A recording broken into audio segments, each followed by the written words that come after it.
Bismillahirrahmanirrahim. Assalamualaikum warahmatullahi wabarakatuh. Pada video ini saya akan membahas tentang pengaruh ion senama terhadap kelarutan. Apa sih yang dimaksud dengan ion senama? Bagaimana sih pengaruhnya si ion senama ini terhadap kelarutan? Akan kita bahas dalam video ini. Oke, jadi bagaimana kalau kelarutan CaCO3 jika ke dalam larutan itu ditambahkan larutan CaCl2. Jika ke dalam larutan CaCO3 ini ditambahkan larutan CaCl2, maka garam yang ditambahkan itu akan sama-sama mengandung kation Ca2+. Jadi Ca2+ itu kan kation atau ion. Nah, ion ini tuh sama jenisnya ya dengan CaCO3 ya. Antara CaCO3 dengan CaCl2 itu mengandung ion yang sama, yaitu sama-sama mempunyai Ca2+. Oleh karena kelarutan CaCO3 itu membentuk kesetimbangan antara CaCO3 yang terlarut dan CaCO3 yang tidak larut.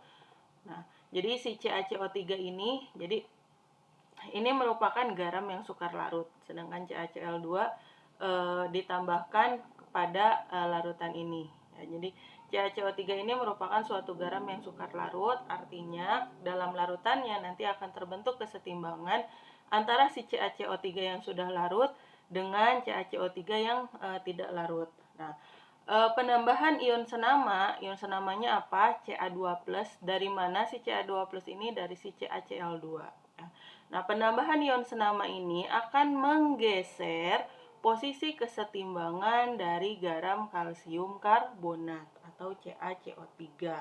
Nah, kenapa bisa terjadi pergeseran kesetimbangan? Kalian ingat-ingat lagi nih asas Le Chatelier ya, faktor-faktor yang mempengaruhi pergeseran reaksi kesetimbangan.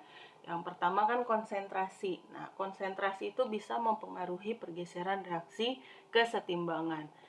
Nah, pertanyaannya, ke arah manakah pergeseran kesetimbangan dari CaCO3 ini akan terjadi? Ya, apakah dia akan bergeser ke arah terbentuknya endapan CaCO3 atau ke arah terlarutnya si CaCO3? Ya. Nah, karena yang ditambahkan ke dalam larutan ini adalah ion Ca2+, maka yang ditambahin ke larutan ini adalah Ca2+. Ya. Ca2+ dari mana? Jadi dia ada tambahan Ca2+ dari CaCl2.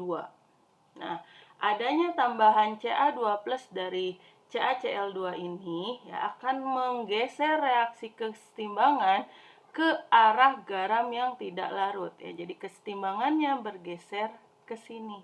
Kenapa demikian? Ya, ingat, dalam prinsip kesetimbangan bahwa jika suatu larutan kesetimbangan konsentrasi zatnya ditambah, ya, maka kesetimbangan akan bergeser ke arah sebaliknya ya. Tapi kalau konsentrasi suatu zat dikurangi ya, jadi kalau konsentrasinya ditambah, bergeser ke arah sebaliknya. Kalau konsentrasinya dikurang ya, konsentrasi suatu zat dalam reaksi kesetimbangan itu berkurang, maka dia akan bergeser ke arahnya ya. Jadi kalau dia dikasih akan ngasih ke orang lain, bergeser ke arah sebaliknya. Kalau dia diminta ya, dia akan minta dari yang lain, jadi akan bergeser ke arahnya ya. Seperti itulah istilahnya man. Jadi kalau misalnya Ca2+-nya ini ditambahin, jumlahnya jadi makin banyak, konsentrasi dia jadi makin besar, maka reaksi kesetimbangan ini akan bergeser ke arah sebaliknya ya. Ingat nih prinsip kesetimbangan yang ini ya. Artinya kalau kesetimbangannya bergeser ke arah sebaliknya, ke arah pembentukan CaCO3, maka ya dengan demikian penambahan ion senama ini akan menurunkan kelarutan dari garam-garam yang sukar larut di dalam air. Kenapa? Karena penambahan ion senama akan menggeser reaksi kesetimbangan menjadi ke arah kiri, di mana di ruas kiri ini ya, ruas kiri ini adalah ruas yang berwujud solid ya, atau ruas terbentuknya endapan dari si garam ini ya. Ya, sehingga kalau ada ion senama kita tambahkan ke dalam suatu larutan, ke dalam suatu garam yang sukar larut, maka kelarutannya akan turun.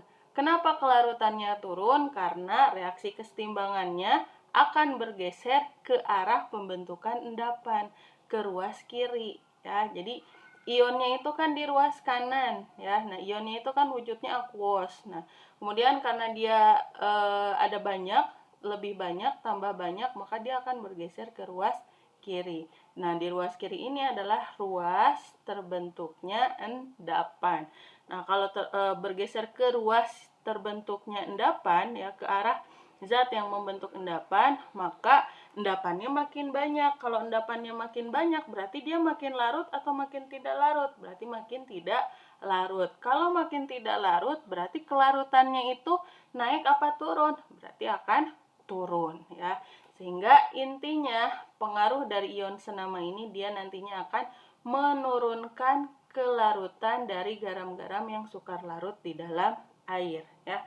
Hal ini pun berlaku untuk basa yang sukar larut dalam air. Contoh, MgOH 2 kali. Saya tambahkan, ini kan dia sukar larut ya, akan terurai menjadi Mg2+ dan 2OH-. Kemudian saya tambahkan nih ke dalam larutan ini, yang ditambahin apa? NaOH. Kalau saya tambahin NaOH ke sini, NaOH kan akan terurai menjadi Na+ dan OH-. Nah, ada ion senama. Apa ion senamanya? OH-. OH-nya jadi tambah banyak. Kalau OH-nya tambah banyak, berarti dia akan bergeser ke ruas sebaliknya, ke ruas kiri. Nah, di ruas sebaliknya ini adalah ruas terbentuknya endapan. Sehingga kalau ditambahin ion senama pada larutan MgOH 2 kali ini, ditambahin ion OH-, ya, ditambahkan larutan basa, maka kelarutannya akan turun karena pembentukan endapan MgOH 2 kalinya menjadi lebih besar, ya. Kelarutannya menjadi lebih tinggi, kelarutannya menjadi lebih rendah, ya, atau turun, ya.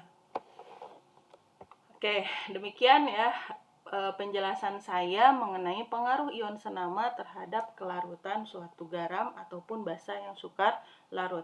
Ingat, prinsipnya adalah prinsip reaksi kesetimbangan, ya. Kalau konsentrasi ion senamanya ditambah, maka reaksi kesetimbangannya akan bergeser ke arah pembentukan endapan, sehingga nilai kelarutannya akan menjadi turun. Ya, demikian, terima kasih. Assalamualaikum warahmatullahi wabarakatuh.